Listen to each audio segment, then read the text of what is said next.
To the next best thing, to the next best thing. One, two, three, into the four. He's rocking upside your parents' door.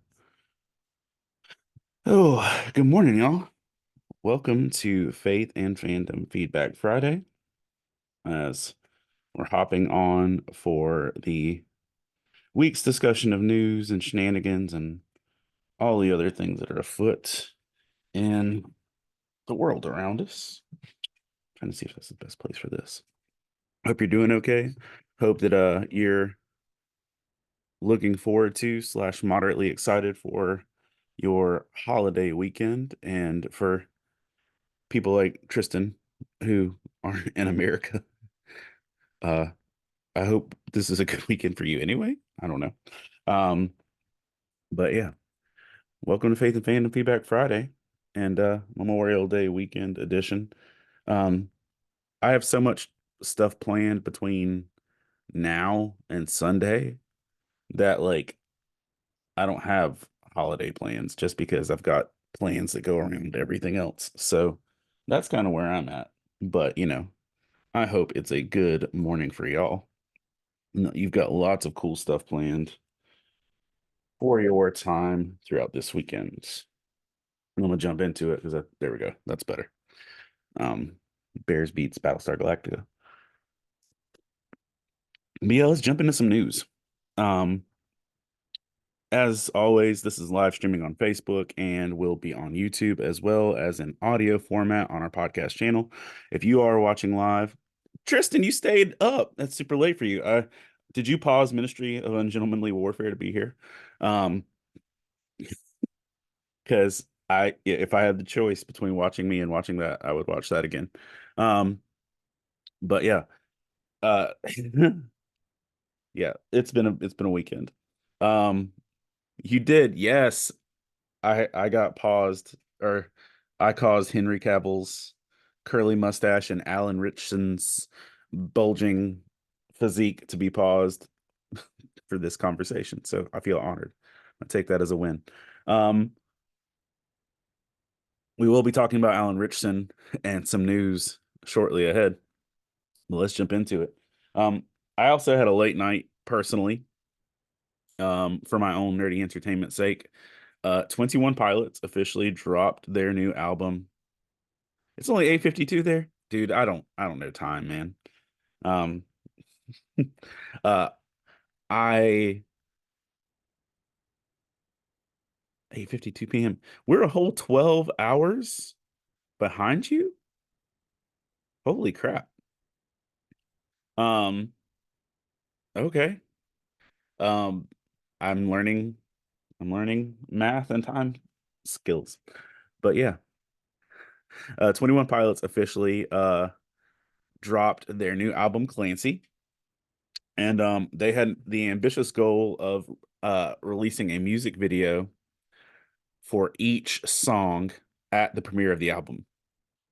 And 13 tracks, 13 music videos, and not just like visualizers. They wanted full music videos for each song. Some of them that were heavy on storytelling and lore, some of them were just shenanigans. But one of the cool things they had already dropped four music videos. So they played those four music videos from 11:45 to midnight. And then at midnight, they started a live stream where Josh and Tyler, the two dudes in 21 Pilots, uh, dorkily hosted, introduced, explained, and discussed their videos in between it. So the live stream went from 11:45 p.m. to 1:30 a.m. And the one thing that they didn't do was release a video last night slash this morning for their final song in the album, Paladin Straight, because it's very heavy on the lore and the mythos and stuff of the story they're trying to tell. So they said they wanted to wait and reveal that one a little bit later. So they just put a visualizer so you could listen to it. Um, I listened to the album. You've been slowly watching this afternoon? Okay, cool. Um, uh, there some of that are very heavy on faith and struggle. There's some that are very heavy on relationships and emotional. status and depression. Um, there's some that are just on love and things like that. But overall, solid. I need to actually like listen to the album in a consecutive format instead of watching uh Tyler or watching Josh eat snacks in between it because the gag was running through the night as they were in their pajamas watching it, and every time between videos, Josh would have a different snack, and it was a whole shenanigans. But I appreciate the fact they're one of the best selling artists and touring groups in the world, and they're still making dorky videos on YouTube because they can. So I appreciate that. These are the guys who also accepted their Grammys and their boxer shorts because they said it would be fun to do when they were teenagers. So I'm happy for them. And it was a good experience watching video premieres like that. On odd music news, and I don't remember if I announced this last week because this news came across my desk on Friday of last week, like right before or after the show. But a German church held a Taylor Swift themed Sunday service. A German church held a Taylor Swift themed Sunday service where mixed into their normal congregational songs, they sang Taylor Swift songs, and the message was Taylor Swift themed. Now, as a guy who spends most of his free time writing nerdy Bible studies about pop culture, I don't think I'm legally allowed to say two words about this. Um, but um, like my daughter said she would go. Uh, the on just in general, the service had 1,200 people attend. Um, Paul says, I become all things to all people that by all means I might win some. And somebody had to become Taylor Swift. So if it took that for some people to go hear the gospel, shiny. Um, Obviously it's not the route I would have gone. One, because I can't lead Taylor Swift songs like that. But still, interesting live concept. And it's just, I really do have to check myself like, dude, there's zero difference in what you're doing. So shush. Um, how, like, I'm currently writing one devotional for book 10, air quotes. Um, and I'm gonna not tell you what that one's about right now, but the next one I want to write is on Baldur's Gate 3 and Karlach. Um, but I got to finish the game first but I'm getting handled in it. So we'll see how that goes. Anyway, 1,200 people attended a German Taylor Swift church service. In Germany, though, that was just the surprising part too. But whatever. 1,200 people attended a German church service focused on Taylor Swift, where they actually did sing "Shake It Off" or a version of "Shake It Off" and "Soon You'll Get Better." I don't know that song, and I didn't look it up, but "Soon You'll Get Better." Um, Oscar Isaac, Moon Knight slash Apocalypse slash Poe Dameron slash Spider-Man 2099 is going to be adding to his roster of characters that he's played the Lord and Savior Jesus Christ. There is an upcoming animated slash stop motion slash somewhere in their film called The King of Kings. Uh, which is based, oddly enough, on a Charles Dickens short story about the life of Jesus. It's not just going to be a Bible-based story. It's going to be I didn't know. Hey, Joshua, good morning. Um, I did not know that Charles Dickens wrote a Jesus short story or a Jesus book. It was one that he wrote right before he passed. But Charles Dickens wrote a book called The King of Kings, or a story called The King of Kings. And Oscar Isaacs will be playing Jesus. Um, the cast features Forrest Whitaker as Simon Peter. It's gonna have like A-listers swinging left and right, which that's kind of cool, but it also scares me. If this many A-listers are signing up for a Jesus movie, I don't know how good it can be. There's just something about that scares me. I just still remember Christian Bale playing Moses, so razzle dazzle. Um, Kenneth Branagh who played, he's a famous Shakespearean actor and uh but also played the dude in Wild Wild West with Will Smith, and also was Gilderoy Lockhart in the Harry Potter franchise. Will be in it. Uma Thurman will be in it. So the bride is going to be part of this Jesus story. And Roman Griffin Davis, I don't know who that is. But upcoming animated film, Oscar Isaac's playing Jesus, called The King of Kings, based on the Charles Dickens short story. Um,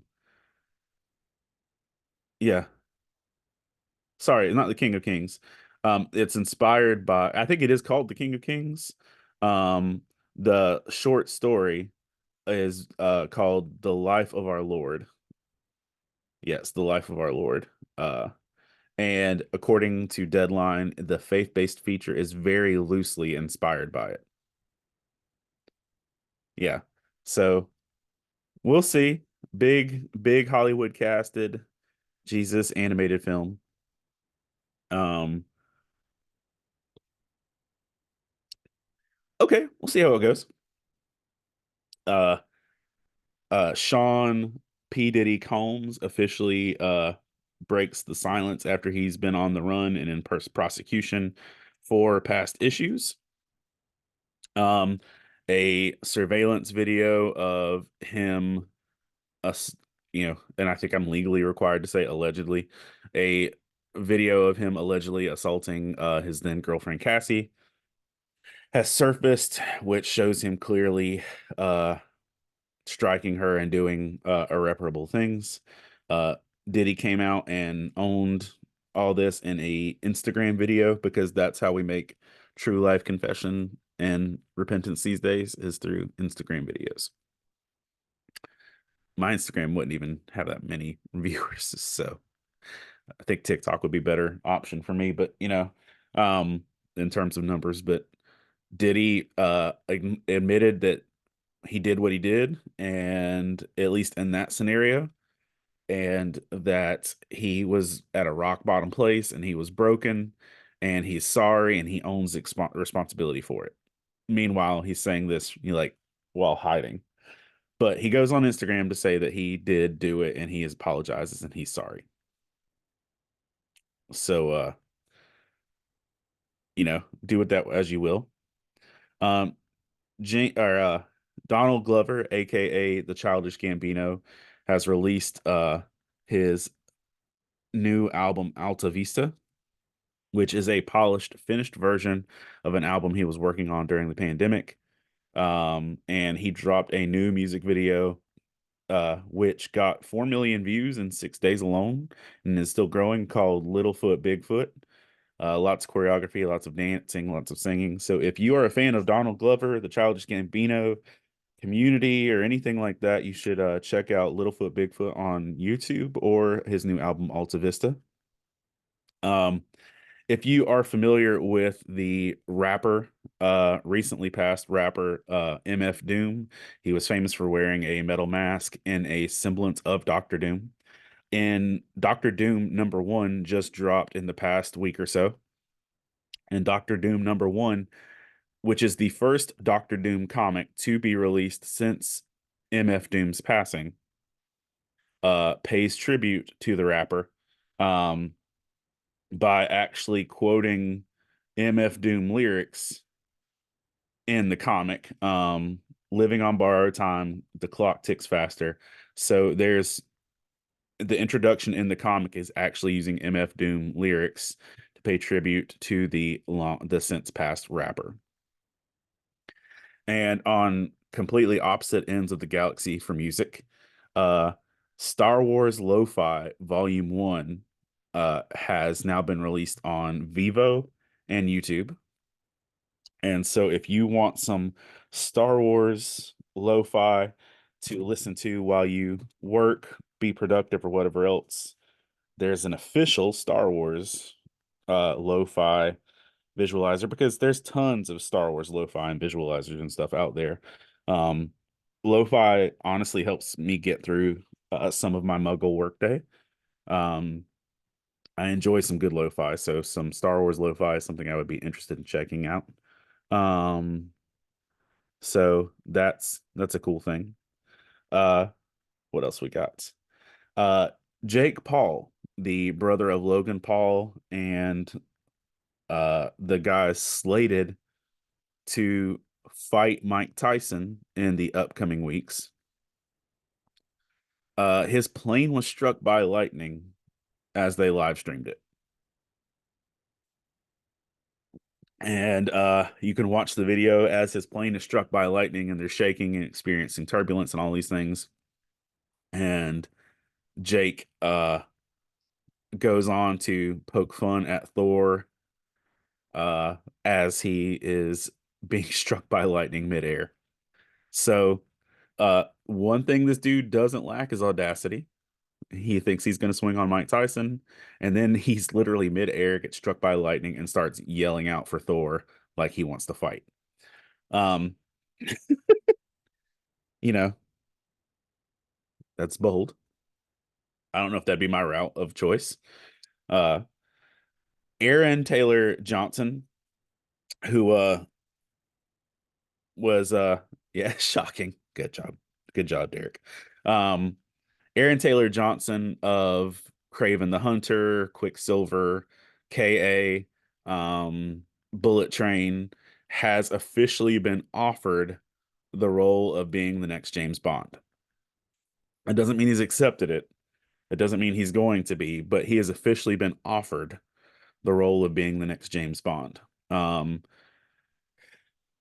Dialogue had went across for Idris Elba. Idris Elba didn't want to be the black James Bond. He wanted to be his own character. Henry Cavill was mentioned. Taron Egerton was mentioned. But if they've officially extended the role to be the next James Bond for like a decade of our lives, could be my last James Bond, to Aaron Taylor Johnson.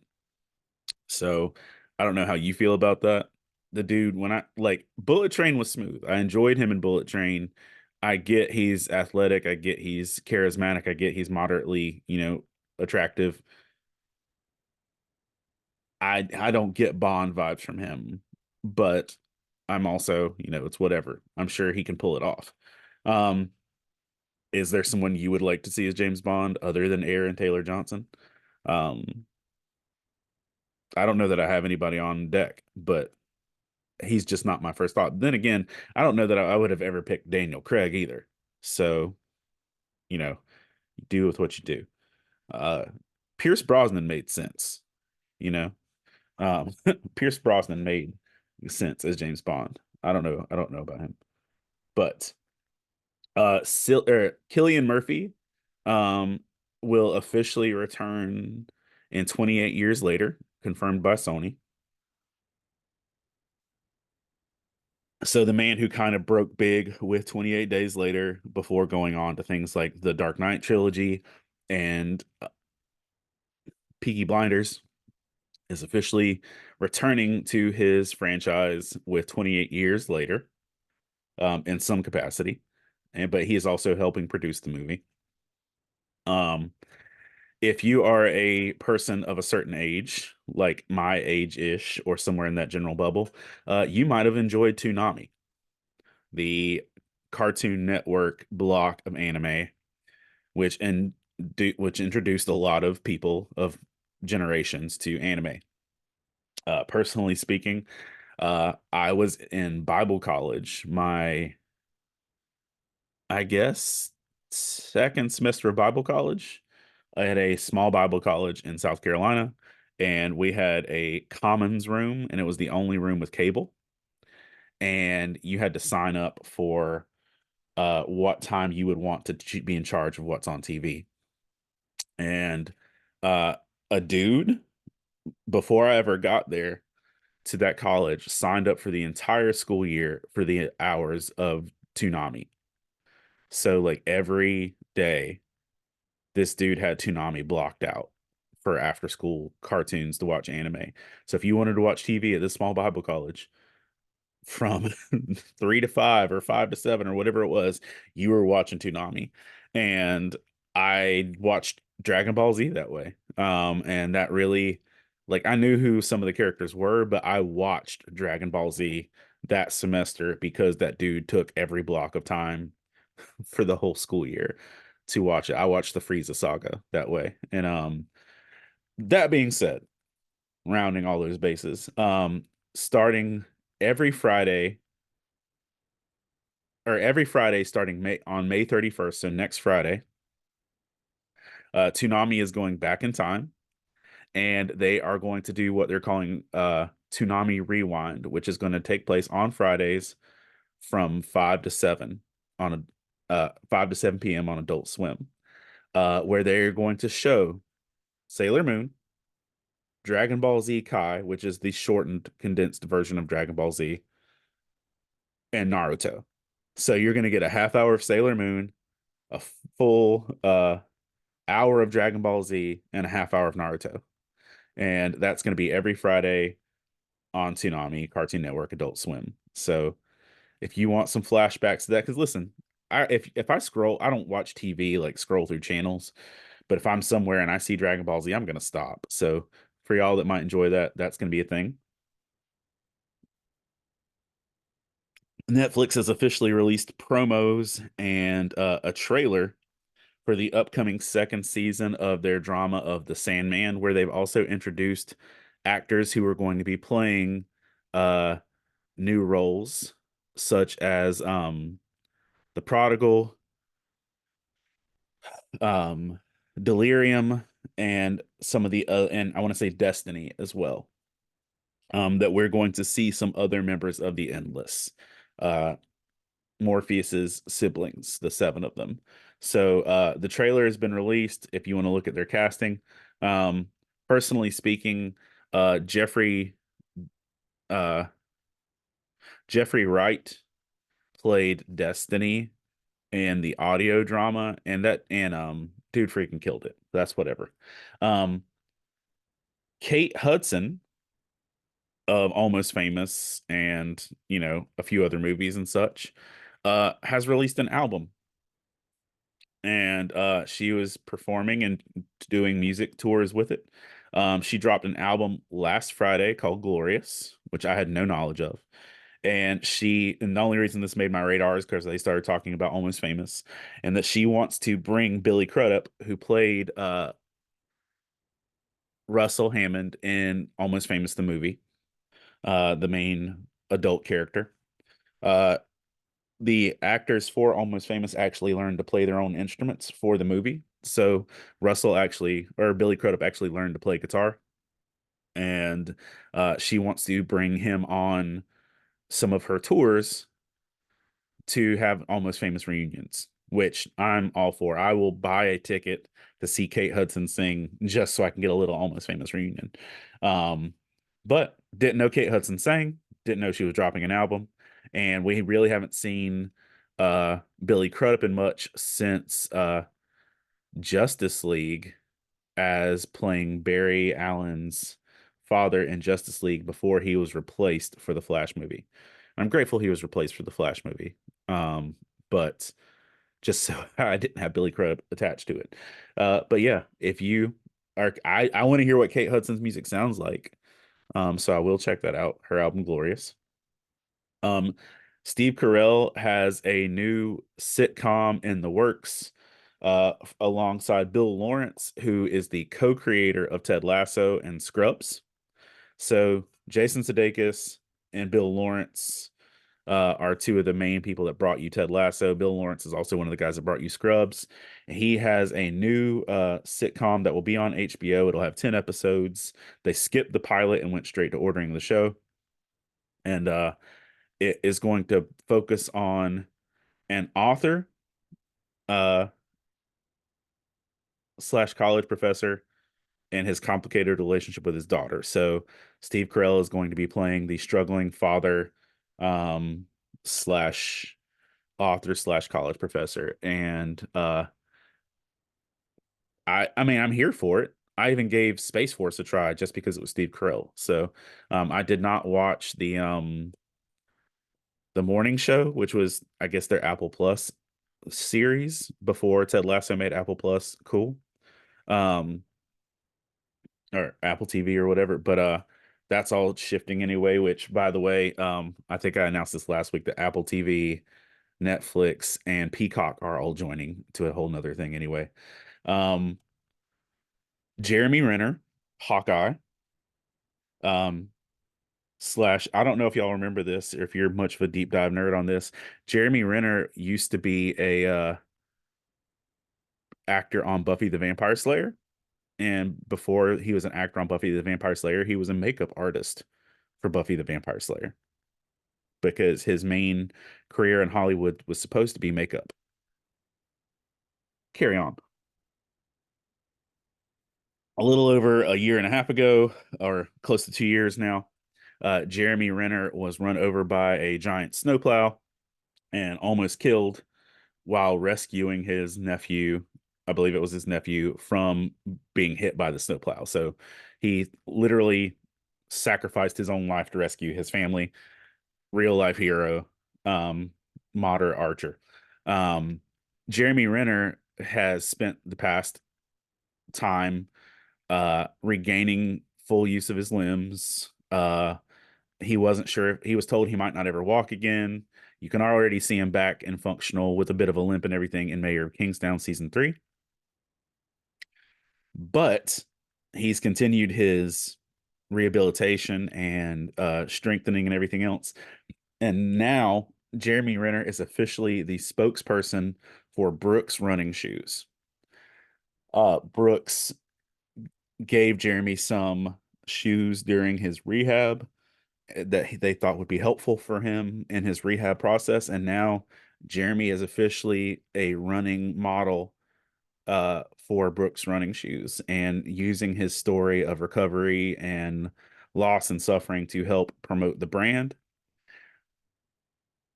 And I'm not a big, I don't have to have a celebrity to sell me something, but if you're the official shoe that helped Jeremy Renner get his walking back, I'm kind of like, okay, good job. I might check you out. But yeah, Brooks running shoes. Jeremy Renner is officially their spokesperson. If you want to check out um, what they're doing with this.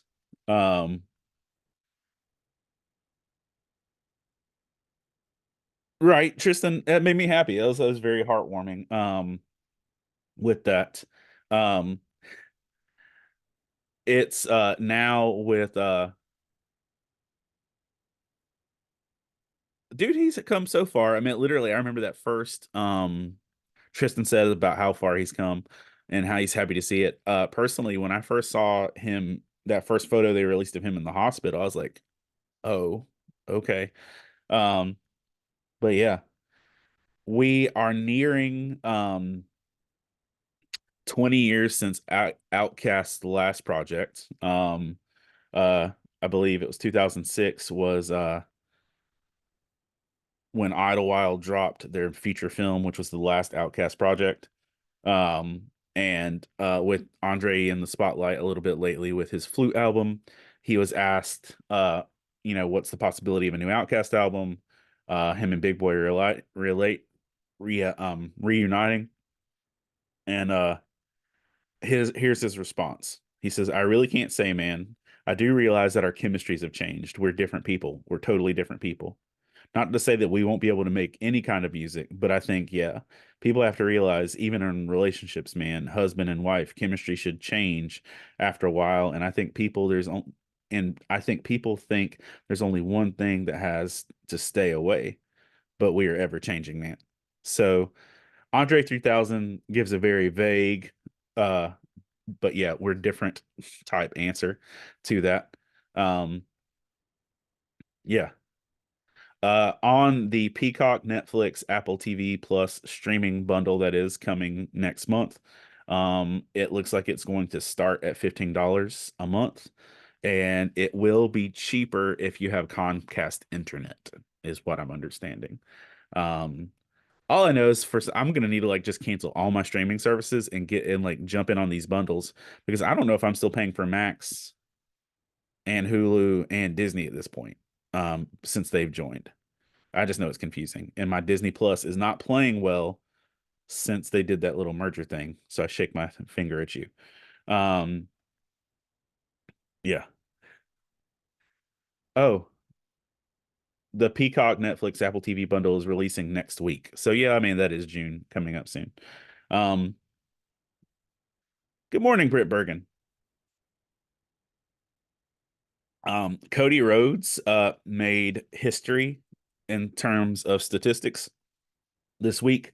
If you're familiar with the organization, the Seller Fanatics, which is a sporting goods uh, seller company, etc. Uh, Cody Rhodes this week officially became the first wrestler ever to be a top 10 seller on Fanatics of all sports, of all basketball, of all football, of all soccer. Um, he's the first wrestler to ever be in the top 10. Now that's amazing to me considering people like The Rock and things like that. And I know Fanatics wasn't around at The Rock's heyday, but Cody Rhodes is the first um wrestler to ever break that top 10 barrier on Fanatics. And literally put him in the list with Michael Jordan this week. So craziness. And I know you can't see it, but like if the camera turns just that way or that way, depending on where we're going. Yeah, it was that way. Cool. If the camera were to turn that way, you would see a 4 foot tall Cody Rhodes poster from GameStop that my daughter has.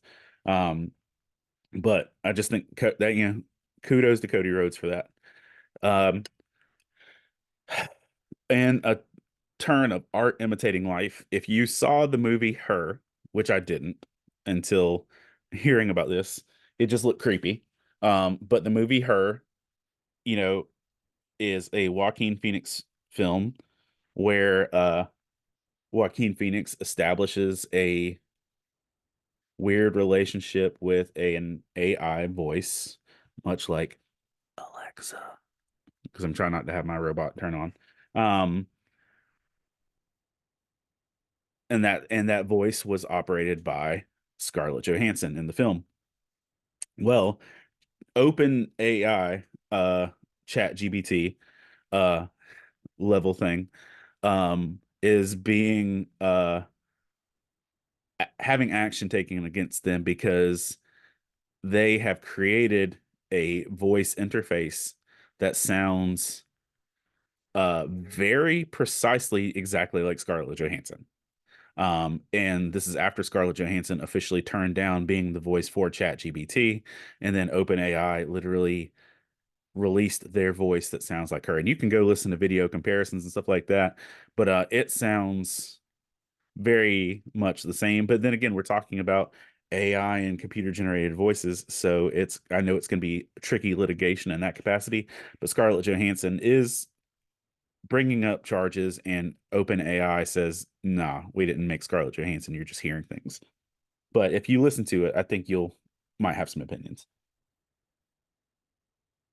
and things that you didn't know you needed or should expect. Um, we officially are getting a live action Street Fighter movie.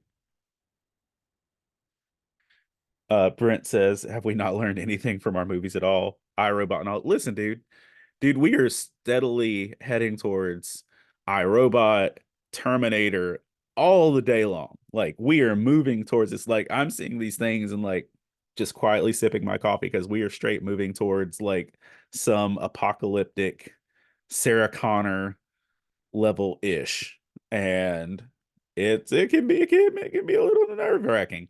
Um, but what probably will not lead us to an apocalypse is the fact that a Street Fighter movie is coming. Um, Danny and Michael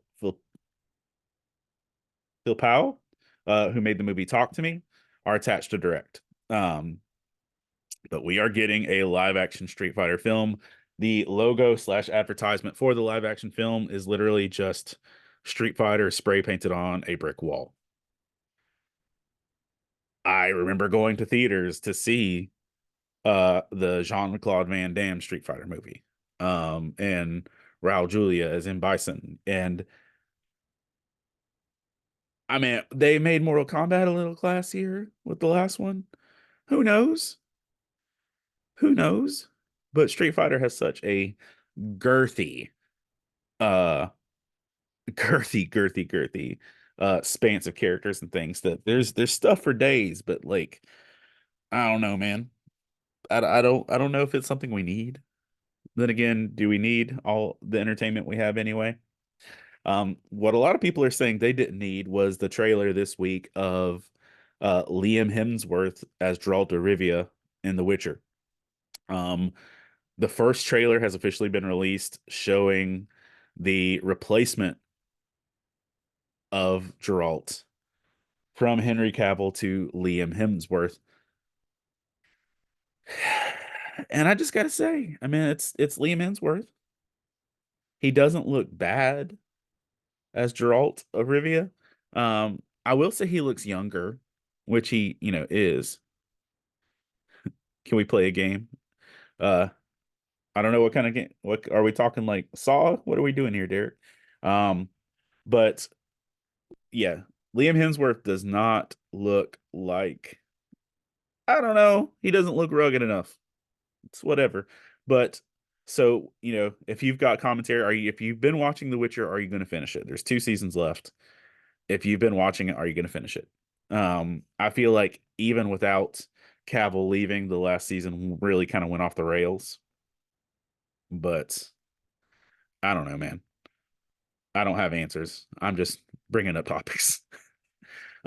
And probably a movie that will not cause any controversy at all, just warm feelings. Um, and it's yeah, Brent says he never watched it, and I played the Witcher games a little bit. They weren't even my favorite type of games. And listen, I'm down for Henry Cavill swinging a sword. I like Henry Cavill doing pew pewy things, so that's interesting to me. But like, if the show would have started with Liam Hemsworth as Geralt, I don't know if I would have ever watched it, because Henry Cavill was the selling point. But in a movie that will not cause any controversy and just warm feelings, uh, there has officially been a teaser art and poster released for Paddington 3, Paddington in Peru. So if you need some warm, fuzzy bears and marmalade sandwiches, you've got a new Paddington movie coming. And I've never actually watched any of the Paddington movies. I just know Peter Capaldi's in it, the dude from Downton Abbey's in it. And there's jokes about it in the movie with Nicolas Cage and Pedro Pascal. And a lot of other movies talk about, Paddington being so warm and fuzzy. I get it. I'm happy for it. I know a lot of people love it. So if Paddington is your jam, specifically your marmalade jam, good. You've got a new Paddington movie coming. Um, and other things that might not be your jam, but are still coming anyway. They've officially announced that there is a Vision series coming in 2026. Um, the guy who directed or ran Star Trek Picard is going to be running it. And it appears it's going to be Ghost Vision finding his purpose. So this means that we're looking at getting WandaVision sequels 2-3 years apart, and that Vision will officially get his series and Paul Bettany will return.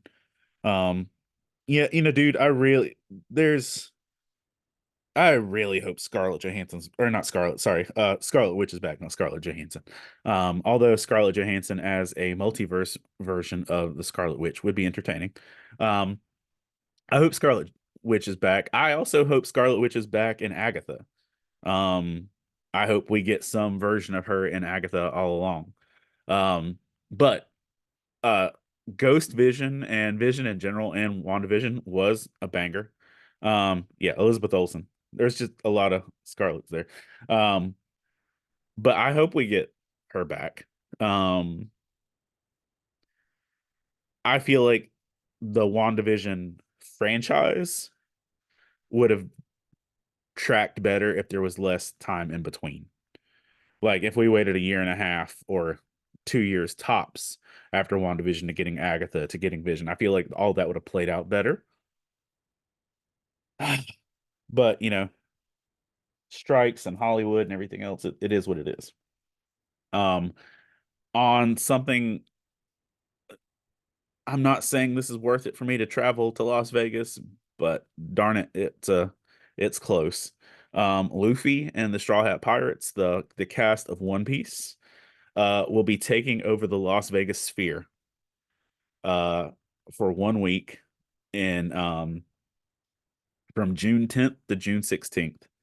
The Las Vegas Sphere will feature the characters from One Piece as a celebration of the anime's 25th anniversary.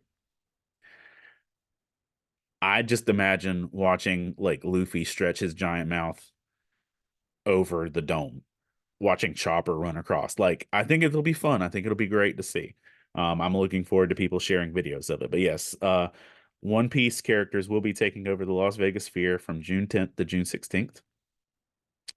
So that's cool. Uh, Wolverine and Deadpool, or Deadpool and Wolverine, Wolverine and Deadpool, whatever, Deadpool 3, has already broken records in terms of single day ticket sales. The ticket sales for pre-order for Deadpool and Wolverine dropped this week, and in 1 day, they made more money for a single day than any other R-rated film ever. And I believe the numbers were $8 million they made just when the first day the ticket sales go on. Not to mention that they're continually making money on pre-orders. But they're breaking those things. And it says that the pre-ordered ticket sales are better 1 days than the Batman and Guardians of Galaxy 3, which that doesn't surprise me for either of those. But you know, people want to see this. But yeah. And not really news, but just announcements for wrestling. If you're a wrestling person, the King and Queen of the Ring is tomorrow in Saudi Arabia. Uh, if you, it's one of those things because it's in a different country. The timing is going to be different, so it's not like a nighttime PLE. The announcement was that the winners of that will secure a championship opportunity at SummerSlam. So that's coming, but that is tomorrow. On Alan Richson news, Alan Richson, who runs InstaChurch slash Reacher slash Hawk and Dove slash Smallville, Aquaman, all the things slash Raphael and the underrated Ninja Turtles movie, um, is they're filming season 3 of Reacher, and one of the most popular villains in the Reacher book series is a dude named Paulie, and Paulie is supposed to make Reacher look small. Now, Reacher, Alan Richson is a giant. Um, if you're like Tristan Birch and we're watching Ministry of Ungentlemanly Warfare, Alan Richson makes Henry Cavill look tiny side by side. Um, that ratio continues with the guy who's playing Polly, which is Oliver Richters, aka the Dutch Giant. He's a big old dude. He's been in some stuff already, but he is a full like 7, 8 inches taller than Alan Richson.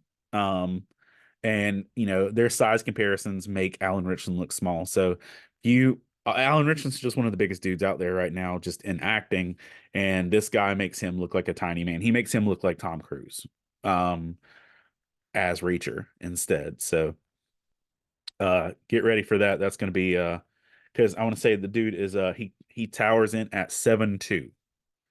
7'2" is how tall he is with it. Um, on other tall men and TV, the Jared Padalecki show reboot of Tristan Birch says, "How do you find someone bigger than Alan Richardson?" Exactly. Um, they need some Peter Jackson magic. But yeah, this dude is going to be a monster. But Jared Padalecki, who played Sam Winchester forever in the 15 seasons of Supernatural and the unnecessary Friday the 13th film. Um, his show Walker, Texas Ranger, which was the reboot of the Chuck Norris series, is officially canceled after 4 seasons at the CW. And let's be honest, I'm surprised it made it to 4 seasons. Um, I know they were just trying to keep Jared Padalecki happy after, killing Supernatural.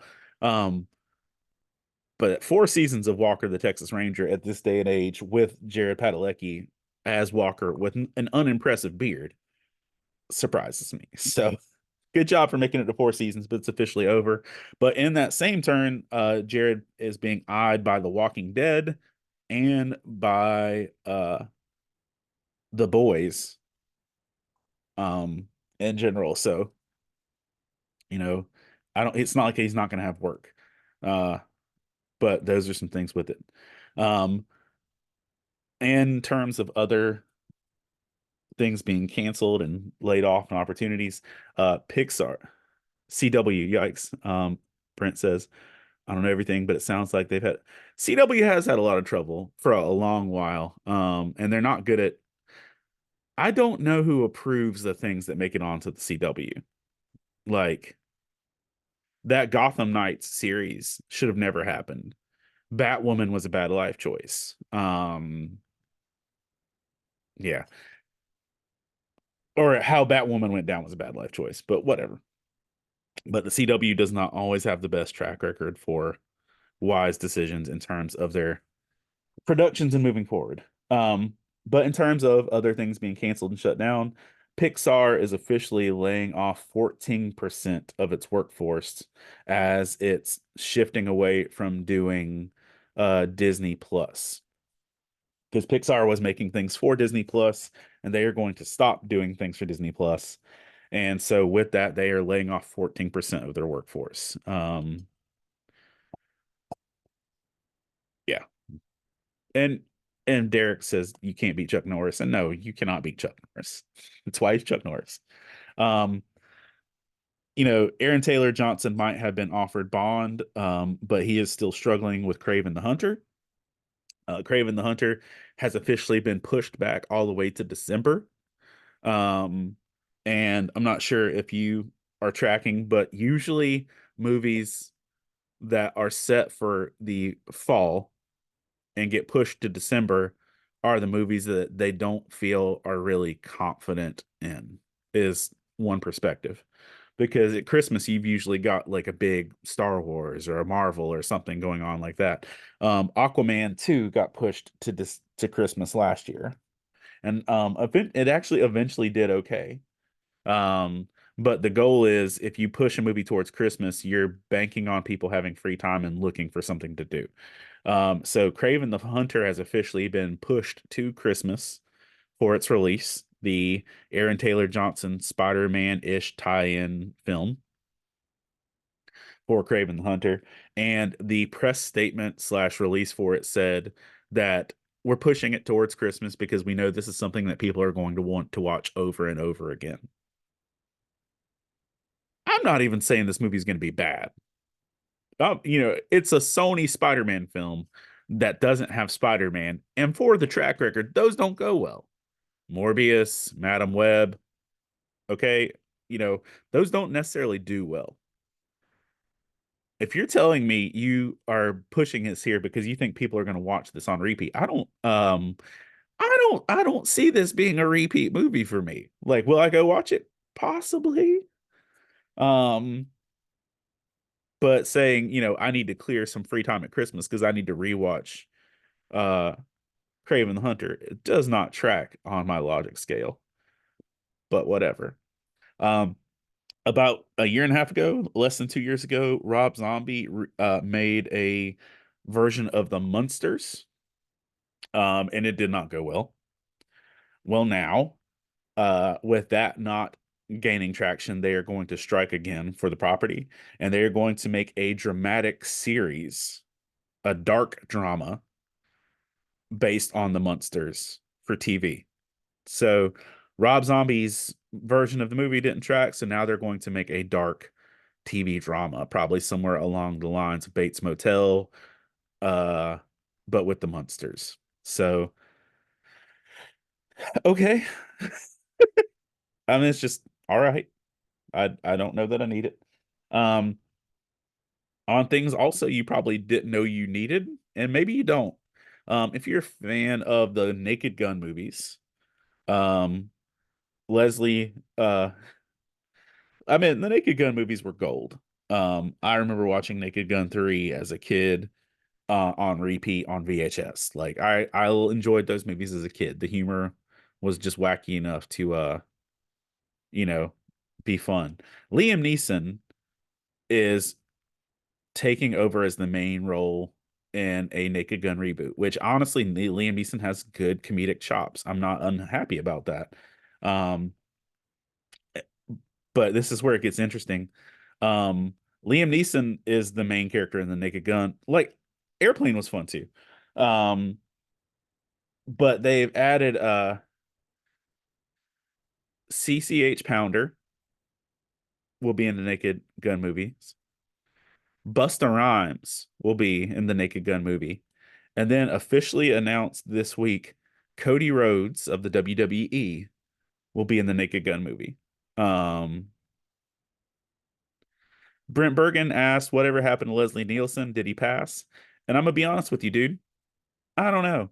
And I haven't Googled it. uh, I low key didn't want to find out. I think he's just old. If he hasn't passed. Um, because I mean that dude's been old my whole life. Um, but yeah, I just don't think he's up for if he is alive, he's just not up for doing this anymore. He might have a cameo if he is alive. Uh, but I also didn't want to Google is he dead because it makes me sad. Um, you can tell me if you find out. If you've noticed that Sony has been re-releasing the Spider-Man franchise movie by movie, week by week. And Spider-Man 1 and 2 did really well at the box office. Especially for being re-releases. Spider-Man 3 did bad. The Amazing Spider-Man did worse. The Amazing Spider-Man 2 did worse than that. And then Spider-Man Homecoming, he did pass in 2010. Okay, thank you, Tristan. Um, Spider-Man Homecoming continued the downward spiral that every Spider-Man movie they're re-releasing after Spider-Man 2 has got made less money. And I think we'll continue to see that trend until we get to until they re-release Spider-Man No Way Home. Um, I don't know why that's shocking, but yeah. Um, if you are a fan of uh Sons of Anarchy, Kurt Sutter is the mind behind Sons of Anarchy. He's the guy who played Otto in Sons of Anarchy. He wrote the show. He's also married to Katie Seagal, who played Gemma Teller in Sons of Anarchy. Kurt Sutter is bringing a new TV series to Netflix. Um, and it's going to star Gillian Anderson of X-Files and Lena Headey of uh, Sarah Connor Chronicles and Game of Thrones and 300. So the guy who made Sons of Anarchy is making um a film or a series for Netflix that's going to star two of the strongest female like vicious ladies out there. So um that's happening. If you are a theater nerd like me, you may be aware that there is a full Stranger Things Broadway play out there, a touring show uh, called Stranger Things: The First Shadow, which basically gives you the history of Hawkins and takes you from the very beginning all the way up to the current storyline of Stranger Things. Um, and it's a stage opportunity. It's a big razzle dazzle, lights, smoke, mirrors. It's a big old show. Well, most of the world's not seeing the show because most of the world doesn't go to theater. Um, they have filming this and they are bringing the actual theatrical production to Netflix to kind of satiate the giant gap in between seasons of Stranger Things. So you're going to have the chance to see the Stranger Things Broadway loosely termed Broadway play, The First Shadow on Netflix coming up in the near future. Uh, for the box office, If took number one at the box office with 35 million. And so, hey, Kirk, good morning. And so yeah, If took number one at the box office with that. Not surprising. I did watch If. It was fun. It was heartwarming. Uh, I'm not going to be negative. I'm not. It didn't have as much depth as I would have wanted it to, but it is a good kids movie. Um, would I have watched this with as much gusto if it hadn't been directed by John Krasinski? No, but I like to support my office people. What up, John? Good morning, bro. Um, but yeah, it was fun, and John is going to tell you that Kingdom of the Planet of the Apes was great. I'm assuming. I haven't watched that one either. Um, but I actually have not seen any of the new generation of ape movies, so let me be super honest about that. Uh, I know they're good, and I love Andy Serkis and all the people that have done it, and I'll catch them all one day in a clump. Uh, this week in random praise from country singers, as quoted, the country artist Blake Shelton uh, took to Twitter. Good to see you too, Kirk. Um, they just come when you teach. School now, school's out. You can watch. Cool, man. And I actually am not doing this later today because the college I work at for my mogul job is out on Fridays now, and I didn't, outside of preparing for a show tonight and a yard sale, I don't have a ton to do today, which is nice. Um, but Blake Shelton, country artist slash I think voice coach. I don't watch these shows. Um, decided to take to Twitter for something positive to say that he really liked The Chosen. Blake Shelton quoted, "Random two thumbs up from a country singer. Just finished season 3 of The Chosen, and I absolutely love it. No question on my mind why it's a worldwide phenomenon." So Blake Shelton took Twitter to say, "Hey, I really like The Chosen," which is random and great. But then Gwen Stefani quoted him and stated, upset or replied to Blake Shelton says obsessed, can't wait for season 4, The Chosen TV, you better not watch without me. um and she threatened her husband not to watch The Chosen without her. If you would have told me in 1997 when I'm watching Gwen Stefani on No Doubt videos, um like having all my teenage boy emotions towards Gwen Stefani, um that fast forward 25 years, that she's going to be married to a country singer and having a threatening conversation with her country singer husband on social media that he better not watch the Jesus show without her,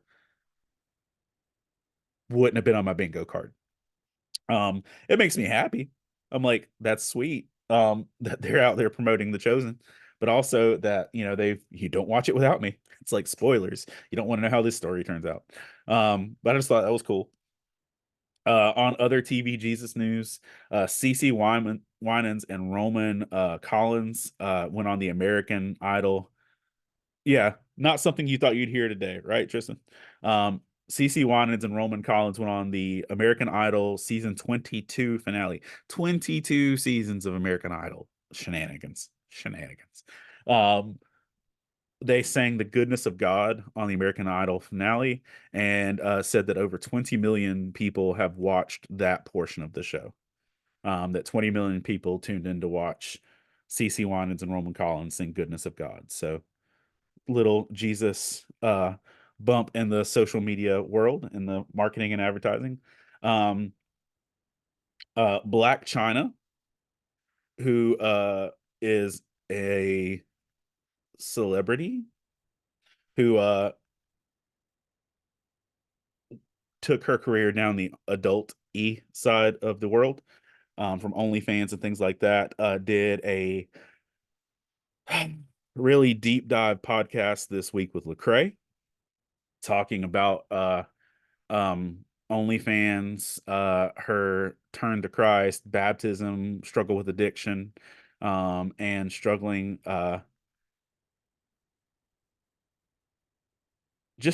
with everything that went through, how she quit her adult career after finding Christ and things like that. So if you get a chance, and you want to have that conversation, or if you're open to hearing that conversation, Black China and Lecrae do have a really good conversation through all those waters. And it's pretty solid. Um, and one of the things that just really like head scratch what the actual crap is happening situations. Scotty Scheffler, who is the number one golfer in the world, because if you ain't first, you're last. Um, Scotty Scheffler earlier this week, and by the way, he's also an outspoken Christian person. Scotty Scheffler got arrested and brought up on some misdemeanor and felony charges for harming a police officer in the weirdest way. Scotty was pulling in to the golf tournament that he was about to play in. The weather was bad. It was early in the morning. It was raining, and somebody had already had a fatal accident in the road in front of them. Uh, Scotty got instructions from a police officer directing him where to go, and he misunderstood. So another police officer tried to stop him, and that police officer grabbed the side of Scotty's car. Scotty didn't see him, and that police officer ended up getting hurt in the process. And he was put into cuffs and is facing charges and all these things. He put out a statement. He's like, this was all a big misunderstanding. Hopefully we can get it worked out.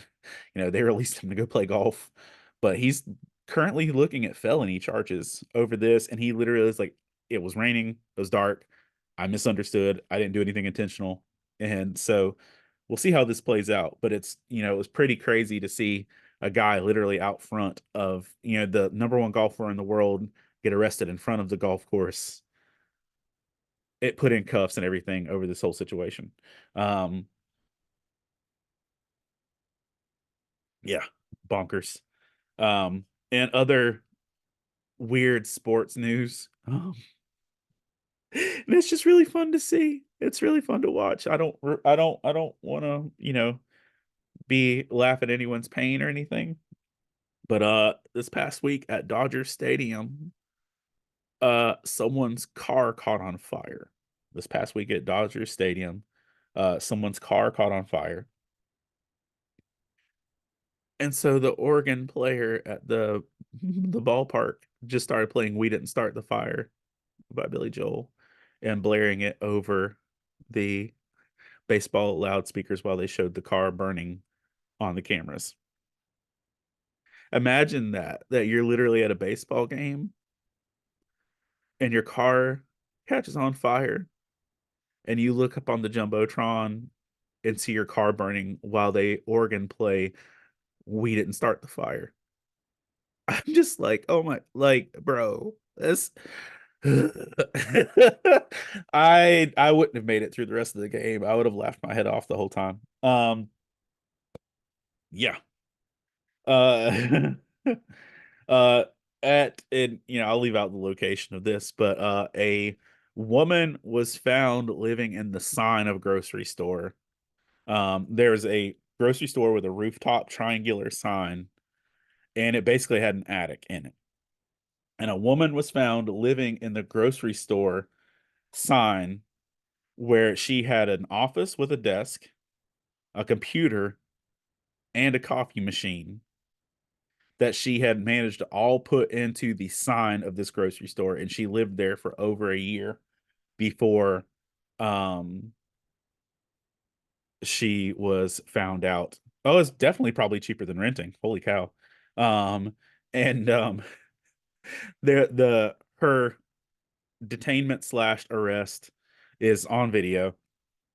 And they the police opened the door to the side and they're asking her what she's doing. She's like, I was thinking of moving away from here anyway. And he's like, no, you're leaving now. But one of my favorite parts of the conversation,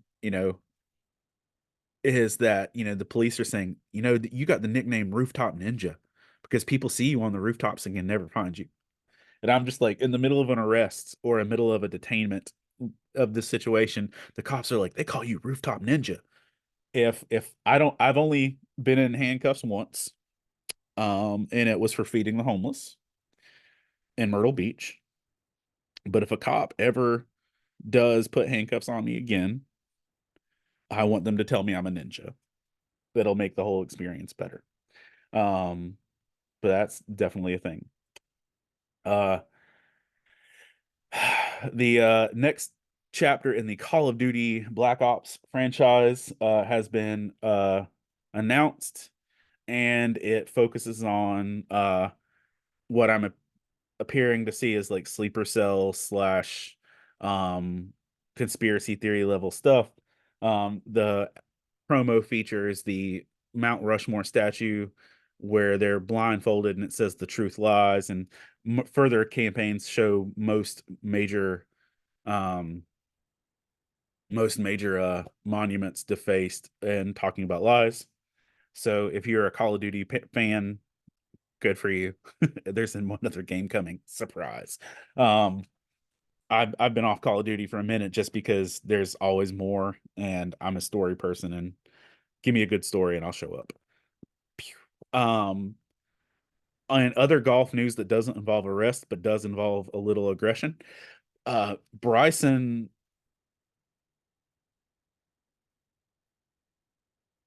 uh Brent Bergen says, like, does our national have jacked up priorities sometimes? Saying arresting a golfer for an accident and people just trying to make a life for themselves inside of a sign.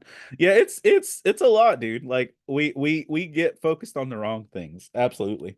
Um absolutely we get focused on the wrong things. Pro golfer Bryson DeChambeau uh had to reprimand a grown man for stealing a golf ball from a little boy.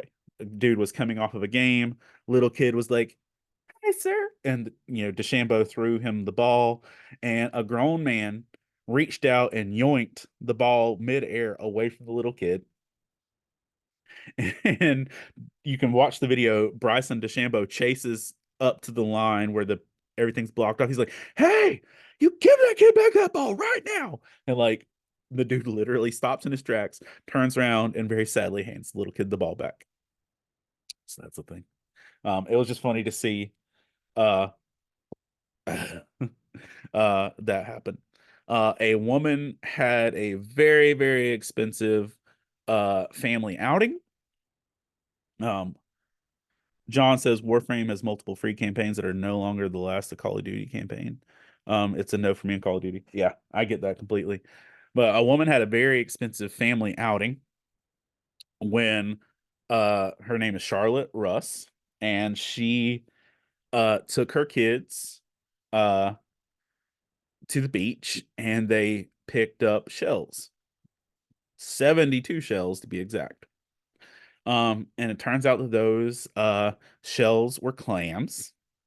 And then the wildlife game warden and stuff came up and fined her for fishing without a license and ended up charging her $88,000.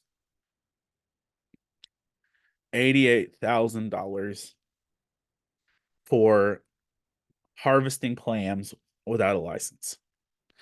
The kids literally thought they were picking up shells, and she got fined $88,000 for that. Um, that's a hard pass for me. I pick up shells every time, and no, that's just that. And they eventually dropped the fine to $500. Well, Tristan got me. The fine was, that was dropped to $500, but she still said it ruined their whole vacation. Honestly, that would ruin my whole vacation too. To see that go down that way in that capacity. Cassie, the young woman who was assaulted by Diddy on video, spoke out this week after everything kind of, made its initial run, and stated that we need to be more cautious to actually believe people when they speak out.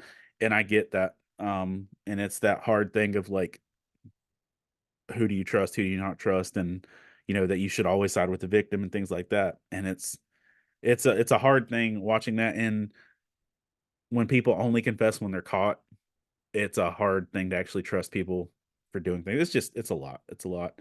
But on that note, with the P Diddy thing with Cassie, um, they're saying that uh it is this kind of stuff that makes anti-authoritism like seem kind of practical at times. But they're saying that P Diddy can't be charged with the assault for Cassie, even though it's on video, because it has passed the statute of limitations, the time that it could be prosecuted for how long ago it was. So that there's nothing that can be done um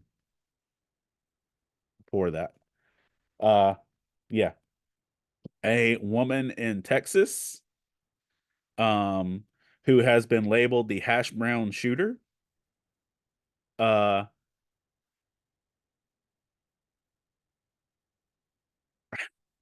is being held in police custody with a $75,000 bond because she fired 8 shots into a McDonald's because they left out her hash browns. Yep. She fired 8 times into a McDonald's because they left out her hash browns. Imagine what would happen if she ordered ice cream. Yikes. But still, that's a lot. I get being upset about things, but cheese and crackers. Um, and sad news. Mexico's current president, Andres Manuel Lopez Obrador, homely's got a long name. Um, 9 people are dead from his recent rally in northern Mexico. Um, when strong winds caused the stage and lighting and everything else to collapse and fall over on a crowd. 9 people are dead, over 50 people are injured. And the president stayed on the ground at the scene until it was all over and all the families were taken away and everything else. And he wanted to be supportive. He almost died himself. But just sad news like that. And it's half natural disaster, half people situations, but still sad all around. Um, Eminem's daughter, Haley, got married this past week. Um, it's one of those things of, and I know I have no emotional claim to this young lady or anything else because I've heard stories of her my entire adult life, and seeing her in her wedding dress dancing with Eminem for the father-daughter dance it made me a little teary, honestly. But Eminem's daughter is officially married, and Dr. Dre and 50 Cent did attend the ceremony. There are a few photos out there you can catch Eminem slow dancing with his daughter, but it's sweet. It's just nice. Um, if you aren't aware, which I did not know until I found this new story, Saudi Arabia um, has had alcohol banned since 1952. I did not know that. I had no knowledge of that. Um, this past week ish, Saudi Arabia introduced their first actual permanent nightclub, where all of the drinks are non-alcoholic or mocktails, since it is still illegal to have alcohol there. But an annual membership to this nightclub costs $2,415, and the nightclub is called the Beast House. So it is Saudi Arabia's first nightclub. And with WWE in the house this weekend, maybe some of those folks are going to make an appearance there, but it's their first permanent nightclub ever. And you know, it's a thing. They're also getting the world's first Dragon Ball Z theme park. So still sad about that. Rudy Giuliani, former mayor slash personality, is releasing his own brand of coffee, if you care. It's America's Mayor Rudy organic specialty morning coffee is coming out because that's what I want a cup of. Um, Remember how we were talking about like the apocalypse and we're moving way too far into some chaotic shenanigans? Well, this is even further. A company called BrainBridge, um, assisted by AI, has released a diagram slash model slash uh potential display plan for full head transplants that they think will now work.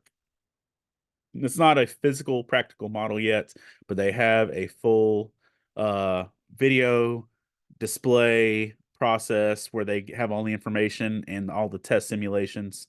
BrainBridge officially thinks that along with AI and robotics, they will be able to transplant someone's head and fully reconnect the spine with all the nerves and fluids.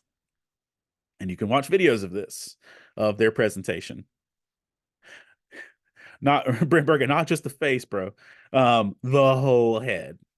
The whole head. Like literally I watched the video and they literally like take the head off, sever the spine, reinsert the spine, attach the stuff, and slide everything. Um, take your face off. Head off. No, I just like y'all, what are we doing? Stop. Um, hey Brent. Brent has a question. Um, but no, I just like that's bananas. That we're actually on this. And Brent, you could throw out your question whenever you want. Um, on and positive, encouraging, and less sci-fi scary news. Um, Ed Dwight. Um, okay, I'm gonna stop. I'm gonna go that. Brent Bergen, wonder if this would have helped Chris Reeves. Yes. I feel like that's the type of scenario that it could have. Now, granted, this would be a donor situation if this functionally worked. So one life would have to be exchanged for another in terminal things. But yeah, I mean, it's the type of situation that could have helped Christopher Reeves. Um, Ed Dwight was the first African American astronaut back in the 60s. He is 90 years old. And even though he was an astronaut back then, he never got to go to space. This past week, he got to go to space. At 90 years old, Dwight flew up to space for the first time, even though he was the world's first African American astronaut. And that he was excited to be able to actually finally do that. And he said he didn't know that he actually needed it until he got up there and saw it, and then he knew he needed it. So why it took, you know, 50 plus years to get to that point, whatever. But yeah, that happened. There was a horrible turbulence situation. Um,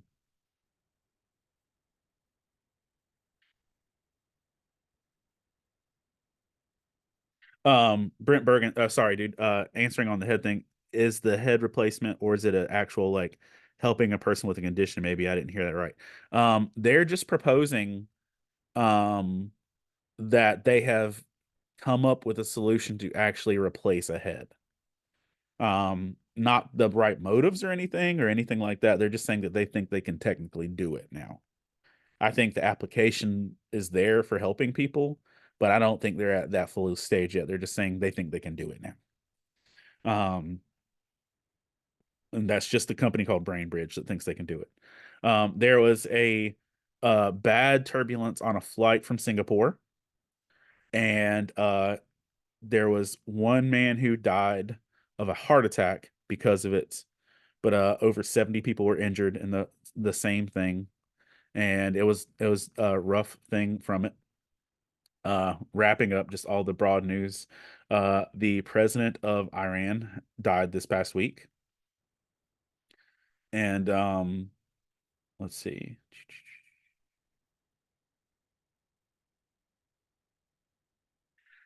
young man named Kevin Bui, who is only 16 years old. has been sentenced to 60 years in prison at 16, um, because he set a house on fire because he believed they stole his iPhone. The young man got the address for his phone through the Find My Phone feature, and then went there and promptly set the house on fire. What makes the story worse is that Kevin set the wrong house on fire. Not that that would have been a good story if he'd set the right house on fire. Um, but he set the wrong house on fire, and a family of five all died, including two toddlers.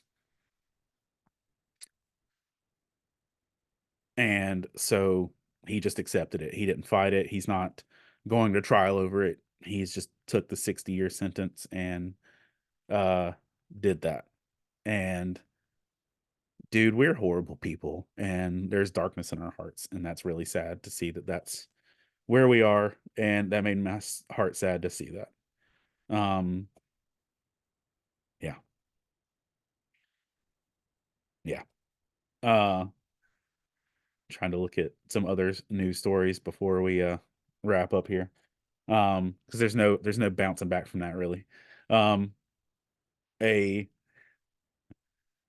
a woman at the Auckland McDonald's has caused her whole store to be retrained after they showed her drying the mop head under the fry warmer. So that's a thing.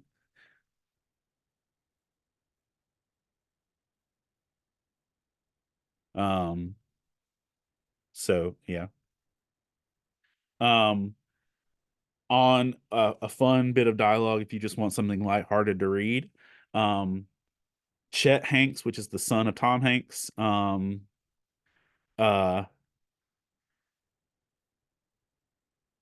had to explain to his dad the Kendrick and I didn't miss the Beetlejuice trailer. I saw it. It looked pretty cool. Just fun fact on the Beetlejuice trailer, Tristan. Um, Beetlejuice has a Michael Scott World's Best Boss mug on his desk in the Beetlejuice 2 trailer. Um, but Chet Hanks, in a very lengthy text thread, had to explain to Tom Hanks what was going on with the Kendrick Lamar Drake beef. And that's just delightful to read, as Tom Hanks is trying to process a rap beef over text messages, and all the text messages are posted, and it's really funny. Um, let's see. Uh, the first food truck ever to receive a Michelin star is a taco truck in Mexico. Um, at a place called Tacos El Califa de Leon. And they sell three ingredient tacos with high quality meat. And they are the first food truck to ever get a Michelin star, which is like the highest award for foods. So there is a Mexican food truck in Mexico with a Michelin star, and I think that's freaking awesome. Um, there's also a horrible, cringe-worthy, um, the video is the best. There's a really, really cringe-worthy video to see out there, at a place called Dirt Dogs in Las Vegas. Um, they advertised that they were going to have a meet and greet with Bluey for kids. So hundreds of families showed up uh to let their kids have a meet and greet with Bluey. And when Bluey finally arrived, it was a dude in a Timu Bluey onesie. Like a paper thin, poorly drawn, not even remotely even looking like a Halloween costume level onesie. And parents are filing legal claims and planning civil lawsuits over this nightmare of a bluey appearance. The restaurant has officially apologized on social media. Um, but yeah, it was rough. Yeah, rough thing. Uh, on a cool nature thing, there was a blue meteor that flew across Spain and Portugal. So if you want to check video footage of that, that's out there. And billionaire with a B, Robert Hale Jr. Was the commencement speaker at the University of Massachusetts. They should have posted a picture of the guy first. Yeah, Brent, I get that. I don't think that the restaurant even knew what the guy looked like. I think they hired somebody to dress up as Bluey and didn't check. But either way, that's horrible. Billionaire Robert Hale Jr. of the was the commencement speaker at the University of Massachusetts, and he concluded his speech by giving every graduate $1,000 cash. Cha-ching. Now, if you're graduating from the University of Massachusetts, $1,000 is probably just a drop in the bucket of what you owe. But getting $1,000 from a random dude at your commencement speech, probably a great way to go. Um, a member of Taiwan's parliament stole the bill, the physical bill, um, and ran out of the their congressional hearing, like straight grabbed it and ran to keep the bill from getting passed. And so that's a fun video to watch. And then in last two bits of news, a 14-year-old Harris Willaba died after eating the one chip challenge, the Pocky one chip challenge with the Carolina Reaper, um, the Naga Viper Pepper. Um, he died after eating the one chip challenge. It later go on to learn that he had an enlarged heart, but the strain and stress from the Pocky one chip challenge caused his death. This is similar, but probably more extreme than the whole deal with Panera's charged lemonades. But yeah, young 14-year-old boy died from eating the Pocky one chip challenge. Um, First of all, I don't think you should eat a one chip challenge situation if you're under 18. Um, Not that you can control your kids, because I can't control my kids either.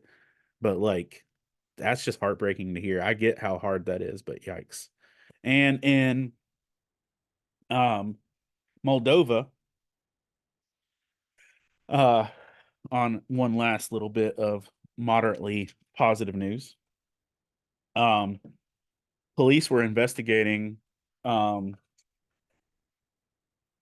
the a death in Moldova, and they unearthed a 62-year-old man who had been buried underground for 4 days.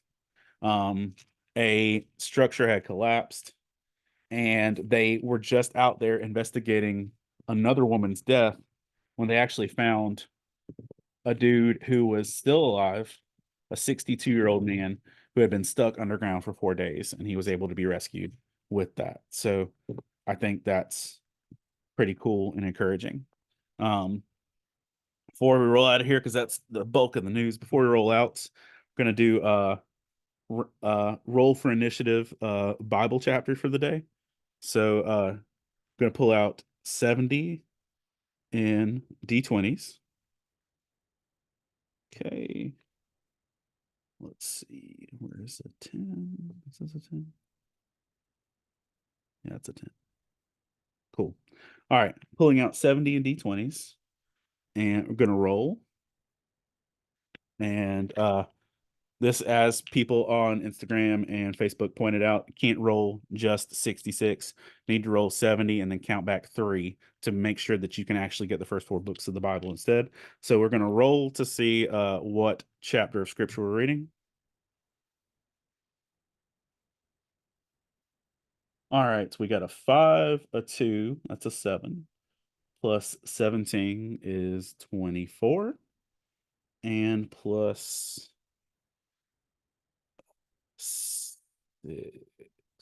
6. So it's 30. We're going to find the 30th book of the Bible. Hey, we'll start at 39 and count backwards. 39.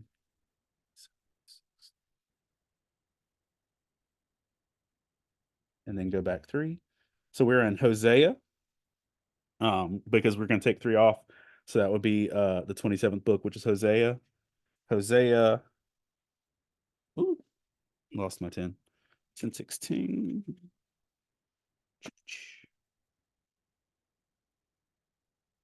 See how many chapters Hosea has.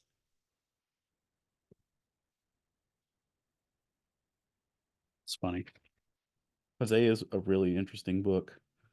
A spiritual parallel of God telling a dude to marry a prostitute so he knows what it's like to love his people. 12. All right, so we need to since it's 12, we'll just roll 2 6-sided dice. And we got 5 and 6, 11. So we're going to read Hosea chapter 11.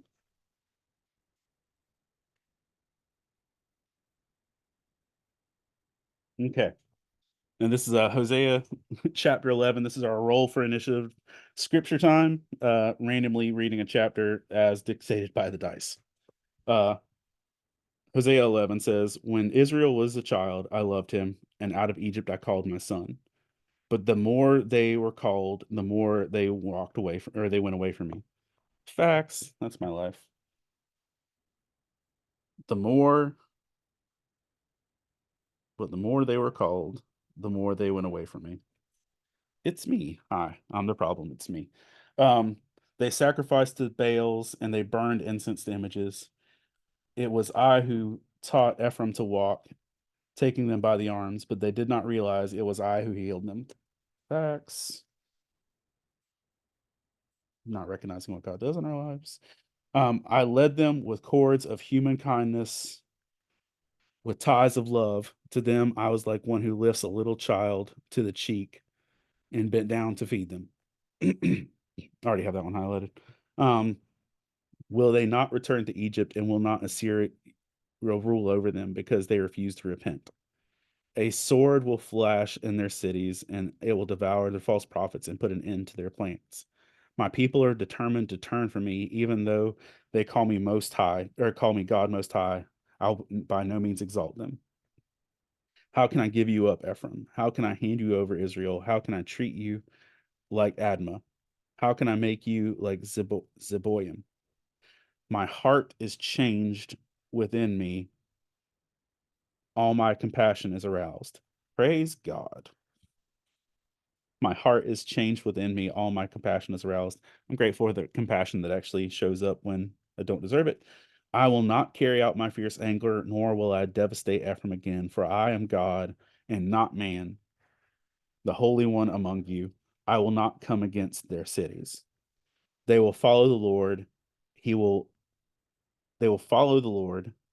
He will roar like a lion. When he roars, his children will come trembling from the rest. Oh, that's a great Aslan verse right there.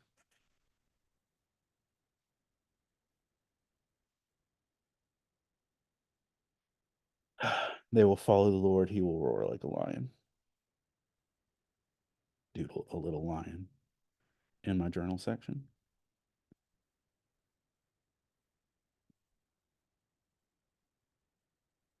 Um,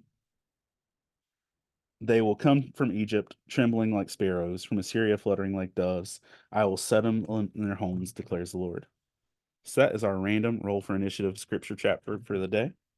Um, love that line. That's literally one of my favorites. I led them with cords of human kindness, with ties of love. To them, I was like one who lifts a little child to the cheek and bent down to feed them. Just grateful for the fact that God has grace on us when we're douches and when we don't actually love Him the way He calls us to, or show any kind of appreciation for the grace He gives us. So that's our uh, feedback for the week. Before we bounce, want to take a moment to thank our Patreon supporters. and David Brooks, Jeff Weimer, um, Jacob Gibson, Colin Sproles, Jamie Montgomery, the Coleman family, Jonathan Herman, Ron Petit, Gear Saber Cosplay, Scott Ward, Alicia Glenn, Candace Davis, Jay Sheed, Jason Crutchfield, Mike Perna, Todd Turner, Jonathan Jacobs, Zach Harris, Caleb Grimm, Jeanette Skaggs, Jason Bullock, Christina Ray, Sarah Lewis, Patrick Gale, Rebecca Godlove, and Adam Davis. Thank you all for taking the time to the love of God is for us. Absolutely. Thank y'all for taking the time to support and be encouraging with that. Faith and Fandom is about to really kick off con season. Today is like my first. Well, I had a con last week, and I also realized I didn't do an aftermath, so I'm probably going to do that right now. Um, but con season's really kicking off, and I am waiting on the shirts to come in for the rest for this season. And but tonight I've got an event at the Nerd Market in Fayetteville. Um, I'll be doing that, and I'm doing a yard sale at my house tomorrow, just because I'm trying to not have as much stuff as I have. And then June 3rd, I am flying to North Dakota to speak and lead at a Sidekicks VBS that Zach Harris is putting on, um, where each kid or each family is going to get a copy of Faith and Fandom Junior. And at the end of the week, each kid is going to get a copy of Can I Still Wear My Cape? So that's super cool. Um, and I'll be there for the week of June 2nd through the 8th. And then right after that is Heroes Con, and it just kind of picks up steam from there. So con season is upon us. So thank you for all for helping make all of this possible. Like literally I got the notification.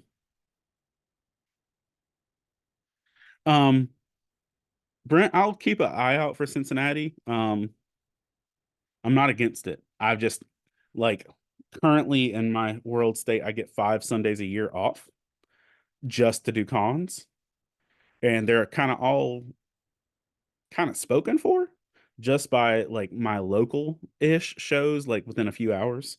But I try and do one out of the box show each year. Like I did Lexington this year, and we'll see. I've just gotta, this is as much as I enjoy this. This isn't full time, and if this was full time, I wouldn't.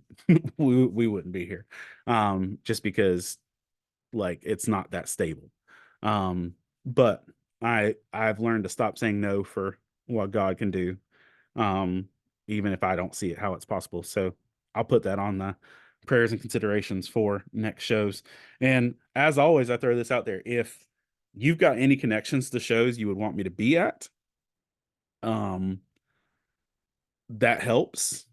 Just in terms of like getting things booked and things like that. Because there's a show in Pennsylvania this year in August that I was already over my limit for shows. Like I had already booked enough. I like wasn't supposed to miss any more Sundays, but they contacted me and offered to give me a free booth and asked me to do Geek Church. So like, I can talk my staff into saying it's an opportunity. And like, that's easier than, if it's gonna be a bajillion dollars to put on this event. So I will definitely be considering that. I hope y'all have a great um I've considered GoFundMe's, but like it and here's the kind of thing with that. Um Not that I don't believe in me or what I'm doing, but the reality is I'm not the only one in this rodeo. And there are a lot of other people doing good con ministry across the country. Um, and I feel like there's other people that are kind of doing it in those areas where I'm not. Um, but a GoFundMe is not a bad idea.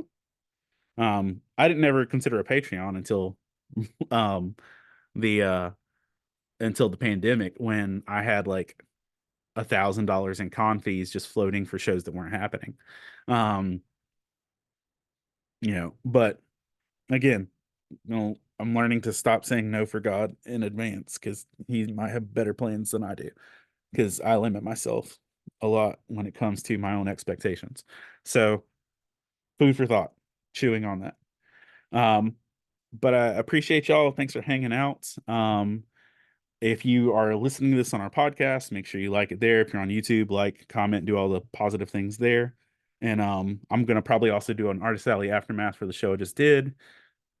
And I'll probably do one Saturday and put the nerd market and last week's con together just for the sake of um content and continuity.